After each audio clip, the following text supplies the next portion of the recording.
যেদিন আমরা ভগবানের কথা শ্রবণ করবার সুযোগ সুবিধা লাভ করতে না পারব, সেইটাই হলো আমাদের দুর্দিন।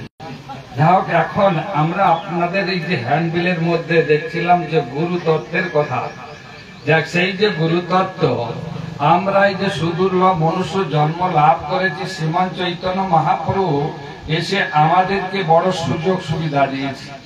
হ্যাঁ, গতকাল আমরা যে মহারাজের শ্রীমুখে শ্রবণ করছিলাম, হ্যাঁ, কালো কলির ইন্দ্রিয় বৈরী বর্গাসী ভক্তি মার্গ ইয় কোটি কণ্ঠ করুন। বর্তমান হলো কলিকাল, বিবাদের যুগ, মারামারি হিংসা বিদ্বেষের যুগ। তাহলে এই হিংসা বিদ্বেষের যুগে আমরা হলাম কি অন্নগত প্রাণ, অল্প মেধা অল্প বুদ্ধি সম্পন্ন। সেই জন্য ভগবান শ্রীমন চৈতন্য মহাপ্রভু আমাদের খুবই সুযোগ সুবিধা দিয়েছে। কি সুযোগ সুবিধা? না আমাদের হোম যজ্ঞ করতে হচ্ছে না, 3 দিন ঘি পোড়াতে হচ্ছে না, অর্চন পূজা করতে হচ্ছে না, বনে জঙ্গলে গিয়ে হাজার হাজার বছর তপস্যা করতে হচ্ছে না। কেবলমাত্র নামের দ্বারা হরে কৃষ্ণ কৃষ্ণ কৃষ্ণ হরে হরে, হরে রাম রাম রাম হরে হরে। 64 প্রকার ভক্তির অঙ্গ আছে, 64 প্রকার ভক্তির অঙ্গ আছে। কিন্তু আমরা যেহেতু অন্নগত প্রাণ, অল্প মেধা অল্প বুদ্ধি সম্পন্ন মানুষ, সেই জন্য ক্রমে ক্রমে বদ্ধ জীব যখন বলছেন 64 প্রকার ভক্তির দ্বারা ভগবানকে যজন যাজন অধ্যয়ন অধ্যাপনা করা যায়, কিন্তু অলিহত জীব প্রভুকে বলছেন, হে প্রভু, আমরা অলিহত জীব এই 64 প্রকার ভক্তির অঙ্গ আমরা যাজন করতে পারবো না। তা ক্রমে ক্রমে বলছেন নববিধা ভক্তি করো, শ্রবণ কীর্তনের স্মরণ পাদ সেবন অর্চনং বন্ধ দর্শ সাক্ষ্য আত্মনিবেদনম। এই যে নববিধা ভক্তি যাজন করো, তাও বলছে না, আমরা পারবো না। সেই কথাই প্রহ্লাদ মহারাজের নাম শুনেছেন। আমরা প্রত্যেকেই কি এই জড় জগতের মধ্যে কেউ যদি কোনো ছেলে যদি বাড়ি থেকে চলে যায়, আরে ভাই অল্প বয়স, এই বয়সে সংসার সুখ কিছু বুঝলে না, আর এই বয়সে বৈরাগ্য অবলম্বন করে কি লাভ? হ্যাঁ, হরিভজন করতে গেলে বৃদ্ধকাল আসলে তারপর তুমি হরিভজন করো। তা সেই জন্য প্রহ্লাদ মহারাজ তিনি সেই কথাই, সেই প্রশ্নের উত্তর দিয়ে দিতে বলেছিলেন। তাহলে সেই প্রহ্লাদ মহারাজ দেখুন, গতকাল একটি কথা আমরা আলোচনা করছিলাম, ব্রাহ্মণ ক্ষত্রিয় বৈশ্য শূদ্র সম্বন্ধে। তা সেখানে দেখুন যত শাস্ত্র আলোচনা করব, ভাগবত গীতা রামায়ণ মহাভারত, প্রহ্লাদ মহারাজ তো অসুর কুলে জন্মগ্রহণ করেছে। সে তো ভক্ত, অসুর কুলে জন্মগ্রহণ করেছে। তাহলে সেই যে অসুর কুলে জন্মগ্রহণ করেছে, এখন যে প্রহ্লাদ মহারাজ, তাহলে হিরণ্যকশিপু সেই প্রহ্লাদ মহারাজকে গুরুকুলে দিয়েছে। তার গুরুকে না শুক্রাচার্য, তার পুত্র হলো ষণ্ডামার্ক। সেই ষণ্ডামার্কের কাছে প্রহ্লাদ মহারাজকে পড়াশোনা করবার জন্য দিয়েছে। তাহলে প্রহ্লাদ মহারাজ সেই গুরুকুলে থাকার পর একদিন সেই যে হিরণ্যকশিপু সেই ষণ্ডামার্ককে বলছেন, হে গুরুদেব, আমার প্রহ্লাদকে নিয়ে আস, এতদিন গুরুকুলে থেকে কি শিক্ষা অর্জন করেছে আমি দেখব।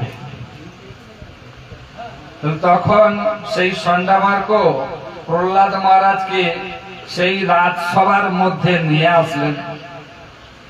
আর নিয়ে আসার পর প্রহ্লাদ মহারাজ যেহেতু ভক্ত, তাহলে কাকে কিভাবে আদর আপ্যায়ন করতে হয় তিনি সব জানেন। কেন? প্রহ্লাদ মহারাজের গুরুকে নারদ মুনি। এখানে ষণ্ডামার্ক দিয়ে শেখাচ্ছেন বটে, কিন্তু প্রহ্লাদ মহারাজ আগেই শিখে রাখছে। তা হিরণ্যকশিপু জিজ্ঞাসা করছেন, হে পুত্র, এতদিন গুরুকুলে যে থাকলে, সে গুরুকুলে থেকে তুমি কি শিক্ষা অর্জন করেছো? তুমি এতদিন তো গুরুকুলে থাকলে, গুরুকুলে থেকে তুমি কি শিক্ষা অর্জন করেছো? তখন প্রহ্লাদ মহারাজ বলছেন, কি বলছেন? তৎসাধু অন্য অসুর বর্জ দেহিনাম সদা সমুদ্ভগ্ন ধীবাম ভিত্তাত্ম পাতং গৃহ অন্ধকূপং বনঙ্গত যৎ হরিনাম আশ্রয়। কি বলছেন? হিরণ্যকশিপুর শত্রুকে বিষ্ণু, আর সেই বিষ্ণুর নাম করছে তৎ সাধু মন্যে, হে পিত অসুর বর্জ। অসুর বর্জ মানে কি? শ্রেষ্ঠ। পিতাকে সম্বোধন করলেন, হলেও শত্রু, কিন্তু প্রহ্লাদ মহারাজ জানেন তাকে কিরকম ভাবে সম্মান করতে হবে। সেই জন্য হাত জোড় করে বলছেন, আপনি ত্রিভুবনের অধিপতি, অসুরদের মধ্যে আপনি শ্রেষ্ঠ। বর্জ মানে শ্রেষ্ঠ, আপনি অসুরদের মধ্যে সর্বশ্রেষ্ঠ, ত্রিভুবনের অধিপতি, কিন্তু উদ্বিগ্ন চিত্ত। উদ্বিগ্ন চিত্ত।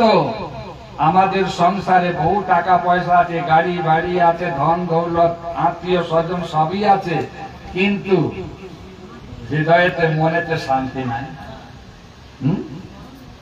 আমাদের মনে কোনো শান্তি নাই। সেই কথাই প্রহ্লাদ মহারাজ হিরণ্যকশিপুকে দিয়ে শিখাচ্ছেন আমাদেরকে। আমাদের নয়, বদ্ধজীবকে সেই শিক্ষা প্রদান করছেন। কি? হে পিত, আপনি অসুরদের মধ্যে শ্রেষ্ঠ, কিন্তু আপনার মনে শান্তি নাই, উদ্বিগ্ন চিত্ত, সদা সর্বদা কি? ভয়, সবসময় ভয়, শান্তি নাই। সেই জন্য বলছেন তৎ সাধুর মন্যে, হে পিত, আপনি সাধু সঙ্গ করুন। আর সাধু হলো হিরণ্যকশিপুর শত্রু, আর বিষ্ণুও শত্রু।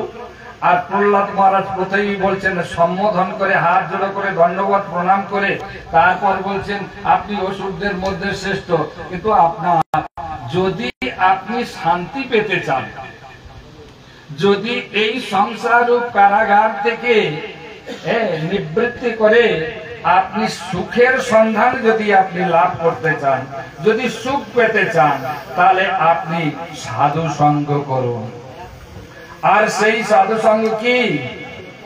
বনঙ্গত যৎ হরিনাম আশ্রয়ে। আপনি এই সমস্ত সংসার পরিত্যাগ করুন। কে পরিত্যাগ করবে? আমরা তো সংসারের মধ্যে আছি। শাস্ত্রের মধ্যে কি 50 বছর হলে বনঙ্গত যৎ, বনে গিয়ে আমাদেরকে সাধন ভজন করতে হবে। আমাদের তো 50, 60, 100 বছর, 80 বছর হয়ে যাচ্ছে, কই আমরা বনে যাচ্ছি? কলিকালে বন মানে জঙ্গলে যেতে হবে না, পাহাড় পর্বতে গুফার মধ্যে যেতে হবে না, ঘরটাই হলো বন। এক্ষুনি আপনারা কীর্তন শ্রবণ করলে চলো যাই বৃন্দাবন। সেই বৃন্দাবন তৈরি করতে হবে হৃদয়টাকে, সংসারটাকেও বৃন্দাবন তৈরি করতে হবে। সংসারটা বৃন্দাবন তৈরি করলে সেখানে কোনো দুঃখ নেই, সেখানে শান্তি আসে। তাহলে সেই জন্য প্রহ্লাদ মহারাজ বলছেন, হে পিত, আপনি অসুরদের মধ্যে শ্রেষ্ঠ। শ্রেষ্ঠ হলে কি হবে? উদ্বিগ্ন চিত্ত, আপনার মনে কোনো শান্তি নাই। আবার বলছেন বনঙ্গত যৎ হরিনাম আশ্রয়, হরিকে আশ্রয় করুন। আর যেই শত্রু, আর তাকে আশ্রয় করতে বলছে, সঙ্গে সঙ্গে জ্বলে উঠেছে। আমার শত্রু, আর তাকে তুমি আরাধনা করতে বলছেন, এই তুমি আমার পুত্র। আমার পুত্র মানে কি? আমার মতো হবে, আমি যেরকম ওষুধ সেই রকম ওষুধ হবে, কিন্তু তা না। এখানে শাস্ত্রের মধ্যে সব কিছু উদাহরণ দেওয়া হয়েছে। এখানে বলছেন ব্রাহ্মণ, কেউ বলছেন ব্রাহ্মণ, কেউ ক্ষত্রিয়, কেউ শূদ্র। আমি ব্রাহ্মণের ছেলে, ব্রাহ্মণের ছেলে ব্রাহ্মণ হয় না। সপ্তম অধ্যায়ে, গীতার সপ্তম অধ্যায়ে সেখানে বলছেন চাতুর্বর্ণং ময় সৃষ্টং গুণ কর্ম বিভাগ সব। বর্ণ সৃষ্টি আছে, বর্ণ নিরূপণ করা আছে, কিন্তু যার যে লক্ষণ সেই লক্ষণ অনুসারে তাকে বর্ণ নিরূপণ করা হয়। ব্রাহ্মণের ছেলে ব্রাহ্মণ হয় না, ক্ষত্রিয় ছেলে ক্ষত্রিয় হয় না, শূদ্র ছেলে শূদ্র হয় না। সেই জন্য বলছেন যার যে লক্ষণ সেই লক্ষণ অনুসারে বর্ণ সৃষ্টি করা হয়েছে, ব্রাহ্মণ ক্ষত্রিয় বৈশ্য শূদ্র। সেই বর্ণরূপে যার যেমন অধিকার সেই অধিকার অনুসারে তাকে বর্ণ নিরূপণ করা হয়। আবার শ্রীমদ ভাগবতে বলছেন যস্য জল্লক্ষণম পুঞ্চ বর্ণবি ব্যঞ্জকম। ভাগবতের মধ্যে সেখানেও বলছেন যার যে লক্ষণ লক্ষণ অনুসারে তার বর্ণ নিরূপণ করা হবে। ব্রাহ্মণের ছেলে ব্রাহ্মণ হবে না, মাস্টারের ছেলে মাস্টার হবে না, উকিলের ছেলে উকিল হবে না, ব্যারিস্টার ছেলে ব্যারিস্টার হবে না, পুলিশের ছেলে পুলিশ হয় না। যতক্ষণ পর্যন্ত সেই অধিকার না আসবে, লেখাপড়া শিখে বা সেই অধিকার না হবে, তাহলে তাকে সেই বর্ণ বলা হবে না। ব্রাহ্মণের ছেলে ব্রাহ্মণ তখনই হবে তার মধ্যে যে সম দম তিতিক্ষা ইত্যাদি যে আছে সেই গুণগুলো দরকার আছে। তিলকম যজ্ঞ সূত্রম চতুর সন্ধ্যা গায়ত্রী পূজনম এতদ ব্রাহ্মণ লক্ষণম। তাহলে কণ্ঠে নাস্তি ত্রিকণ্ঠা ত্রিকণ্ঠিকা, কণ্ঠে গলার মধ্যে ত্রিকণ্ঠী তুলসী মালা থাকবে, শিখা সূত্র থাকবে, তিলক থাকবে এবং সদাচার সম্পন্ন হবে। সে যে কুলেই জন্মগ্রহণ করুক, যেই কুলে কেন জন্ম না হয় কেবল ভতিবত। চৈতন্য ভাগবত সেখানে বলছেন নির্জাতি নহে কৃষ্ণ ভজনের অযোগ্য, সৎকুল বিপ্র নয় ভজনের যোগ্য, যেই ভজে সেই বড় অভক্তি হিংসার, কৃষ্ণ ভজনে নাই জাতি কুলাদিব। দিনের অধিক দয়া করেন ভগবান, কুলীন পণ্ডিত ধনির বড়ই অভিমান। তাহলে এই সমস্ত চৈতন্য চরিতামৃত চৈতন্য ভাগবতের মধ্যে সবকিছু বর্ণ নিরূপণ করা রয়েছে। আর কি বলছেন জন্মৈশ্বর্য শিবির দামান মদবং নৈব হতং বিধাতং বৈতাম অকিঞ্চন নগরম। জানো এই যাদের জন্মের অভিমান, যে আমি ব্রাহ্মণ কুলে জন্মগ্রহণ করেছি, এটা অভিমান, আভিজাত্য বংশের একটা অভিমান থাকে। বলছেন এরা কখনো আমাকে লাভ করতে পারে না। আমি খুব সুন্দর দেখতে, বলছেন সে আমাকে লাভ করতে পারবে না। কারণ ওই যে নির্জাতি নয় ভয় কৃষ্ণ ভজনের অযোগ্য, অর্থাৎ দৈন দয়া অন্য মান প্রতিষ্ঠা বর্জন চারি গুণে গুণী হই কর। তাহলে দৈন থাকবে, দয়া থাকবে, এইগুলো থাকলে তাকে ব্রাহ্মণ বলা যাবে এবং সে হলো ভগবানের ভক্ত। তাহলে প্রহ্লাদ মহারাজ এখানে সেই হিরণ্যকশিপুকে যখন বলছেন তখন হিরণ্যকশিপু তখন তেলে বেগুন হয়ে গেছে, আগুন অবতার হয়ে গেছে। সঙ্গে সঙ্গে সন্ধ্যা মারকুকে বলছেন এই তুমি এ সমস্ত কি শিক্ষা দিয়েছ?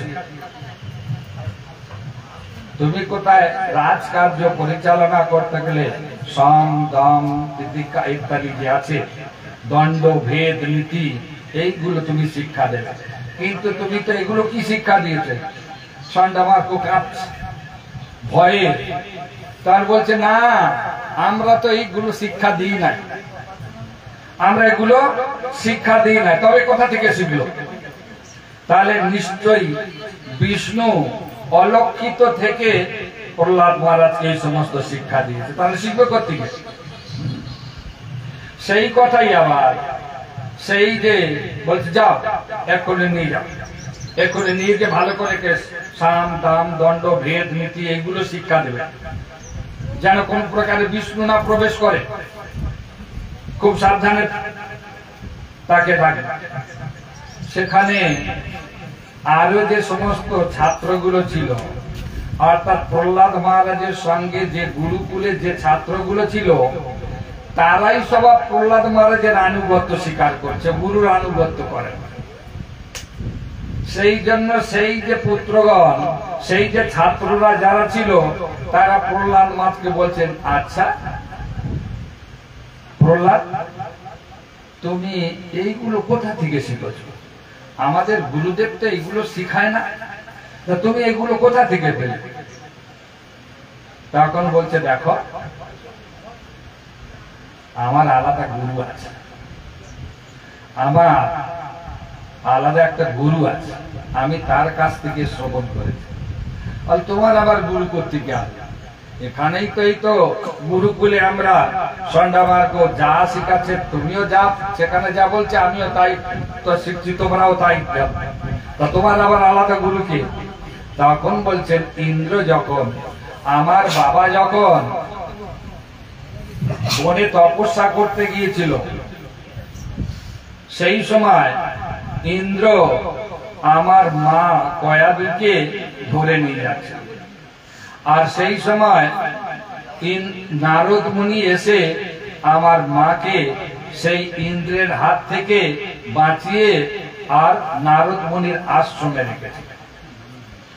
আর সেইখানেতেই নারদ মুনি ভাগবতী কথা ভাগবতের কথা তিনি বলতেন। আর আমি আমার মাতৃগর্ভে থেকে আমি সেই সমস্ত কথা শ্রবণ করেছি। ওই জন্য প্রথা আছে, মায়েরা যখন গর্ভবতী হয় তখন সেই ভাগবত কথা, মহাভারতের কথা, রামায়ণের কথা প্রত্যহ শ্রবণ করতে হয়। প্রত্যহ শ্রবণ করলে তাহলে সৎ পুত্র জন্মগ্রহণ, ভক্ত পুত্র আসে। কিন্তু আমরা তো সেগুলো শ্রবণ করি না, আমরা কোথায় টিভির পর্দায় দেখি। হ্যাঁ, সেই জন্য আমাদের ছেলে পুলেরা ওই রকম, মেয়েরা ওই রকম, ভক্ত হচ্ছে না। কিন্তু এখানে প্রহ্লাদ মহারাজ সেই শিক্ষা দিচ্ছেন। সন্ধ্যা মার্কের যে সমস্ত আরো ছাত্র রয়েছে তখন তাদেরকে বলছে দেখো আমার মা হলো অবলা নারী, তার কিচ্ছু মনে নাই, কিছু মনে নাই, শুনেছে কিন্তু কিছু মনে নেই। আমি কিন্তু মাতৃগর্ভে থেকে সব কথাই ভাগবতী কথা আমি সব শ্রবণ করেছি, সেই কথাই। ওই জন্য প্রহ্লাদ মহারাজ কি বলেছেন, কৌমারং আচরেত প্রাজ্ঞ ধর্মান ভাগবত নিহ দুর্লভ মনুষ্যনাম জন্ম তদপথব অর্থদম।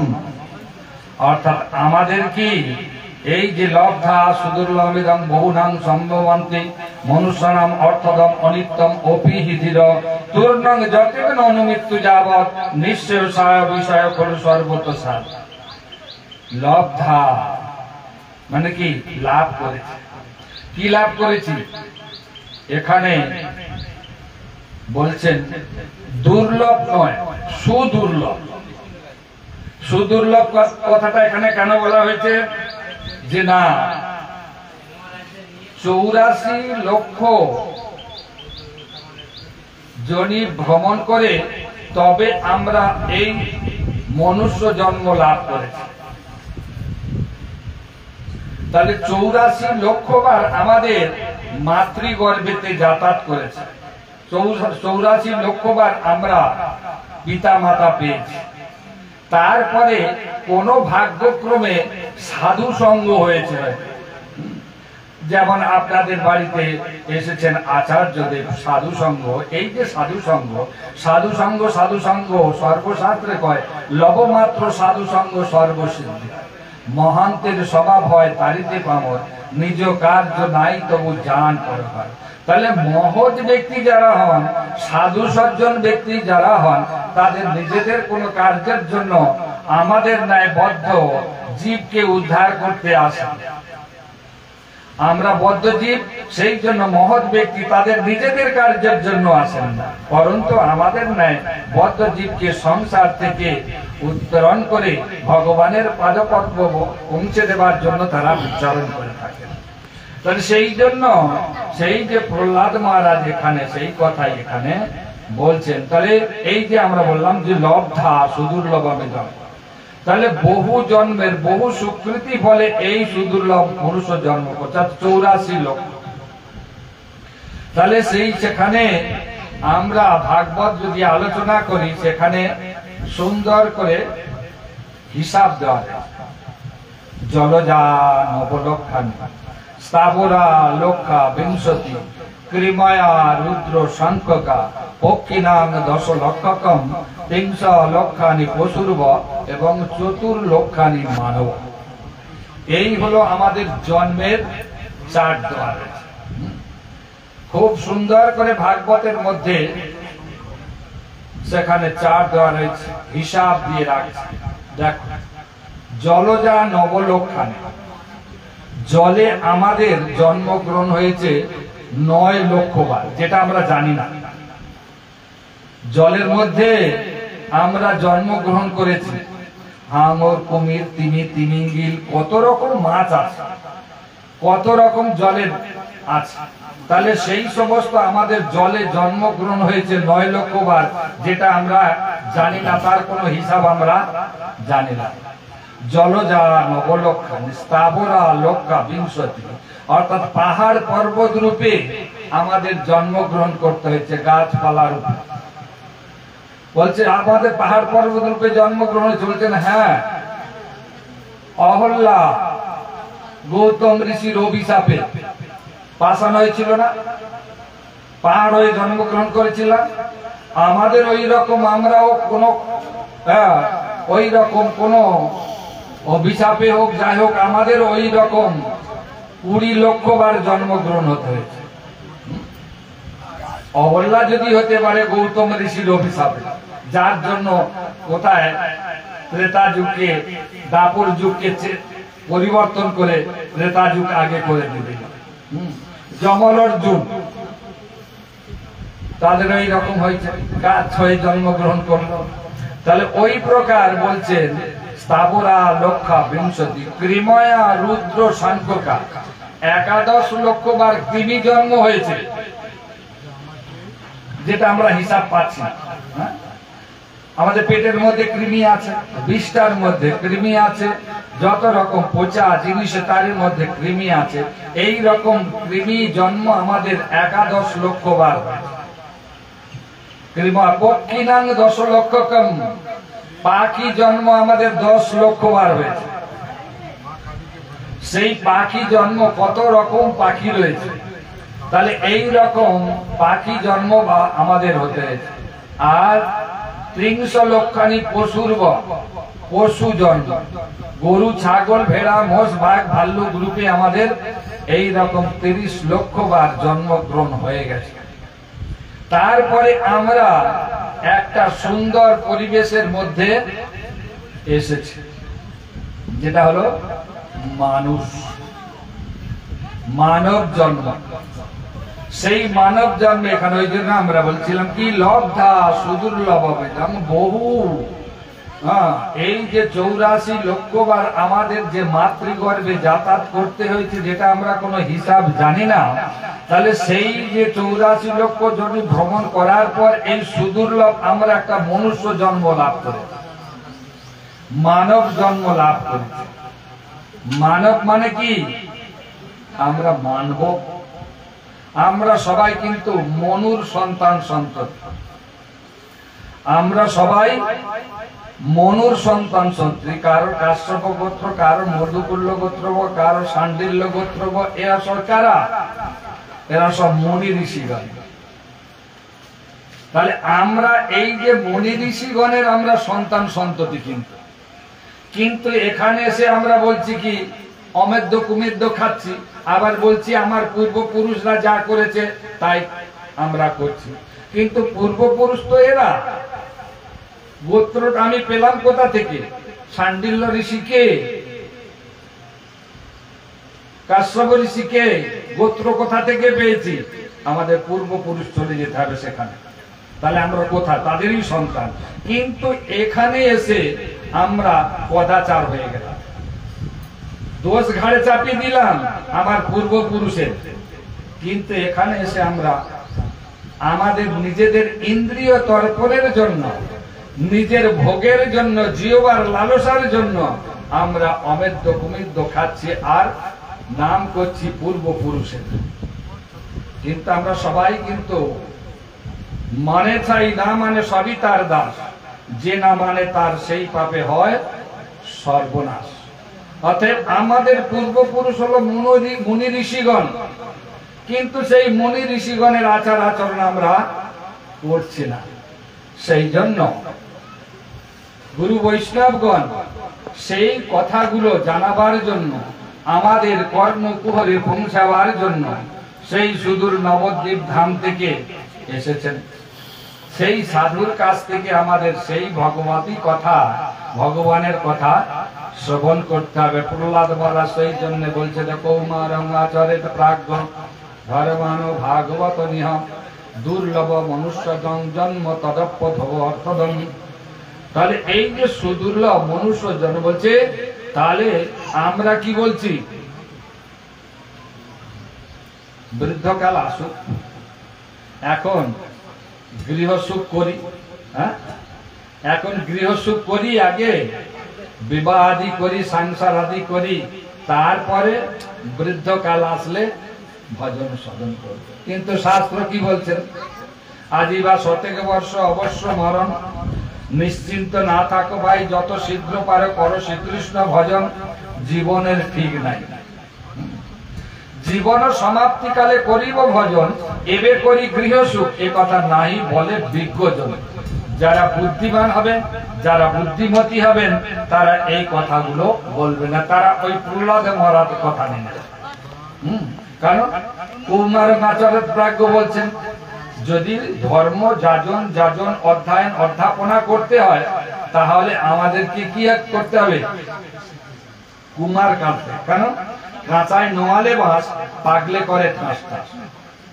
কচি বাঁশটাকে আপনি যেমন করে বাঁকাতে চেষ্টা করবেন সেটা বাঁকবে, কিন্তু বাঁশটা একবার পেকে গেলে তাকে আর বাঁকানো যাবে না।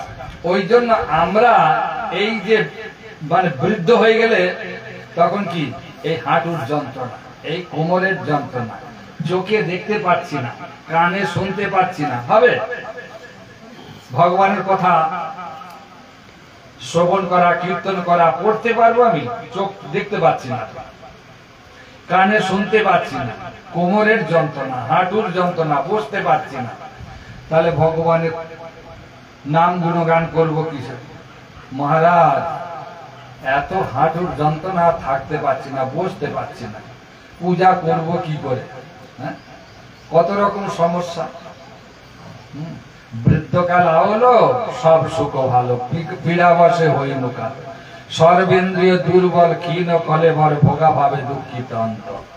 তাহলে বৃদ্ধকাল আসলে সব সুখ চলে যাবে, আর সেইগুলো পরের দিকে যখন ভোগ করতে পারছি না, তখন মনে কষ্ট, দুঃখ। ওই জন্য প্রহ্লাদ মহারাজ বারবার করে বলছেন, কৌমারং আচরিত প্রাজ্ঞ ধর্মান ভাগবত। তাহলে সেই প্রহ্লাদ মহারাজকে তারপরে প্রথমে তো গুরুকুলে দিল, আবার দ্বিতীয়বারে গুরুকুলে দেওয়ার পর ফের আবার নিয়ে আস, হে পুত্র, তুমি এতদিনে কি শিক্ষা অর্জন করবে? তখন বলছেন, শ্রবণ কীর্তন স্মরণ পাদ সেবন অর্চনং বন্ধু দাস সাক্ষ্য নিবেদন। আবার সেই ভগবানের কথা বলছেন, আবার রেগে গেছে, আবার সেই বলছেন পঞ্চ প্রকার করো। লাস্টে এই কলিযুগের মহাপ্রভুর সেই যে আমরা যে বদ্ধজীবকে কৃপা করার জন্য কি বলছেন, প্রভু এত কিছু আমরা পারবো না, কলিহত জীব অন্নগত প্রাণ, অল্প মেধা অল্প বুদ্ধি। তাহলে এখন কি হবে? লাস্টে বলছেন কীর্তনিয়া সদাহরি, এটা পারবে তো? ও হয়, মানে পিছনে তো দেওয়ালের পিছনে থেকে গেছে, আর ওপারে যাওয়ার রাস্তা নাই। হ্যাঁ, তাহলে মহাপ্রভু গৌর নিত্যানন্দ প্রভু তিনি আমাদেরকে এত সুযোগ সুবিধা দিয়েছে, আমাকে তিন ঘি পোড়াতে হচ্ছে না, বনে জঙ্গলে গিয়ে তপস্যা করতে হচ্ছে না, আর অর্চন পূজা করতে হচ্ছে না, কেবলমাত্র হাতে তালি দিয়ে ভগবানের যেমন তেমন প্রকার। হ্যাঁ, যে আমার সুর হচ্ছে না, তাল হচ্ছে না, বলছে না, ওগুলো কোনো দরকার নাই, ওগুলো কোনো দরকার নেই, কেবল নাম করলেই, হ্যাঁ, নাম করলেই তো হয়ে যাবে। অতএব নাম করতে হবে।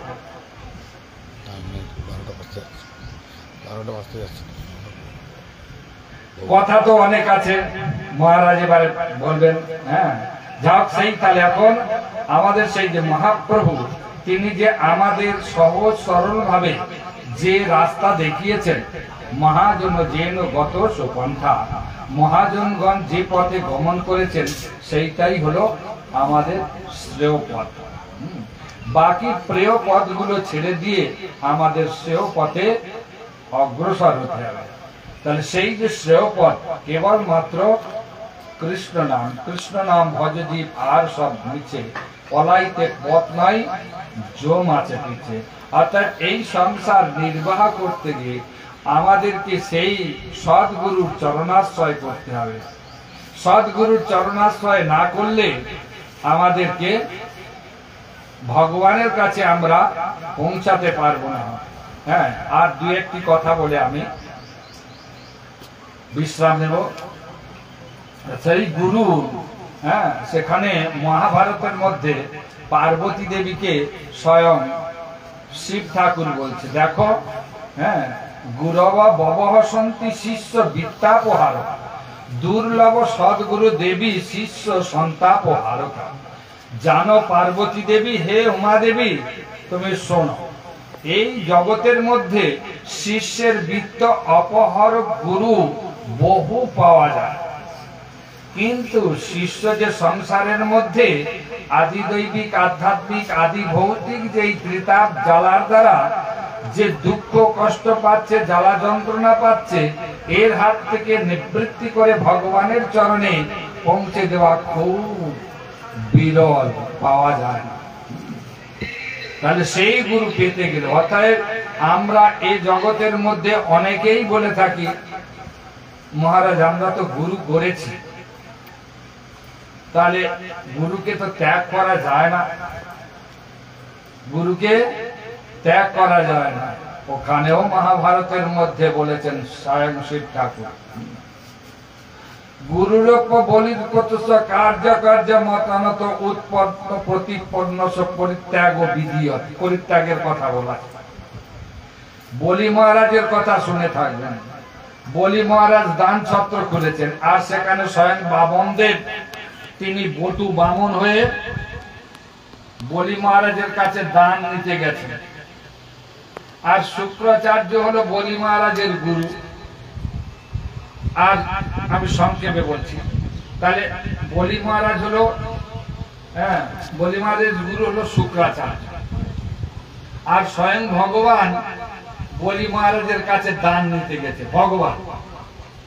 ভগবানকে বলছেন বলি মহারাজ, আমি কি দান দেব, তুমি কি নিতে চাও?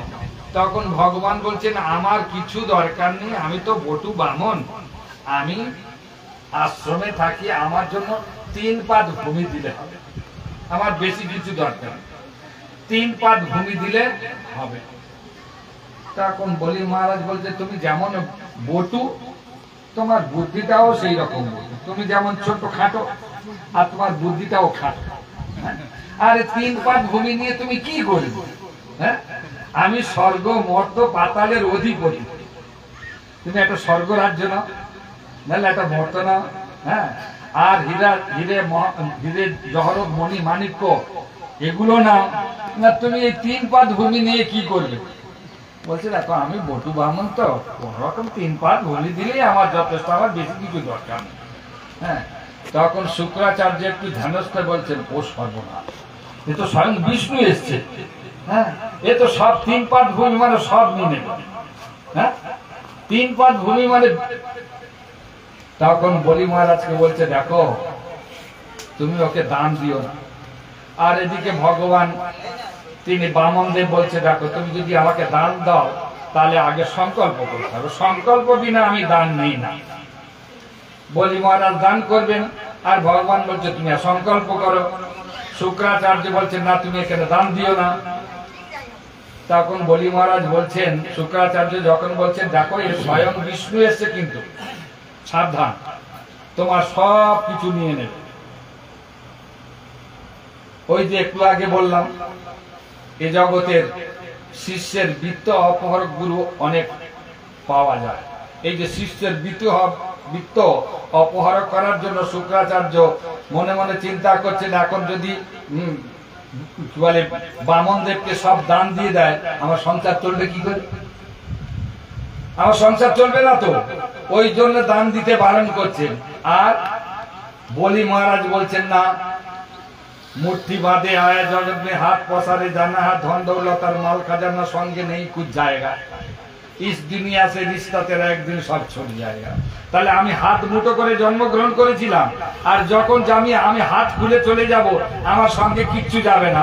অতএব স্বয়ং ভগবান তিনি আমাকে দিয়েছেন, তার জিনিস যদি তিনি গ্রহণ করেন, এর থেকে আমার পরম সৌভাগ্যের বিষয় আর কি হতে পারে? আমি দান দেব। বলি মহারাজ বলছে, তুমি তার সংকল্প করো। আর যখন ওই কমণ্ডলুতে যখন জল নিয়ে সংকল্প করতে যাবে, শুক্রাচার্য এখানে কি করলো, ওই এর মধ্যে প্রবেশ করে গেল, যাতে জল না পড়ে, যাতে সংকল্প না করতে পারে। তখন বলছেন এই রকম গুরু দরকার নেই আমার। হ্যাঁ, পরিত্যাগ করে দিলেন, ছেড়ে দিলেন। ভরত মহারাজ তার মাকে ছেড়ে দিয়েছেন, বিভীষণ তার ভাইকে ছেড়ে দিয়েছেন, যাজ্ঞিক পত্নীগণ তার স্বামীকে পরিত্যাগ করেছে। এটা ভাগবতের মধ্যে সব দেওয়া রয়েছে। কেন পরিত্যাগ করা যাবে না? সে তিনি আমার রয়েছে। যে শিখিয়েছে সে কি আমার মাস্টার নয়? যে আমাকে মা বাবা বলিয়েছে সে আমার গুরু নয়? এই জগতের একটা মিথ্যা প্রবচনা আমাদেরকে ভ্রান্ত করে দিচ্ছে। গ্রন্থ আলোচনা করে নাই, গ্রন্থ পড়ে নাই, গুরু বৈষ্ণবের সঙ্গ সান্নিধ্য করে নাই, যার জন্য সেই কথাগুলো। যাই হোক, এখন আমাদের সময় অতিক্রান্ত হয়ে গেছে। হ্যাঁ, বাঞ্ছা কল্পতরুভ্যশ্চ কৃপা সিন্ধুভ্যেব চ পতিতানাং পাবনেভ্যো বৈষ্ণবেভ্যো নমঃ। গুরুদেব গৌরচন্দ্র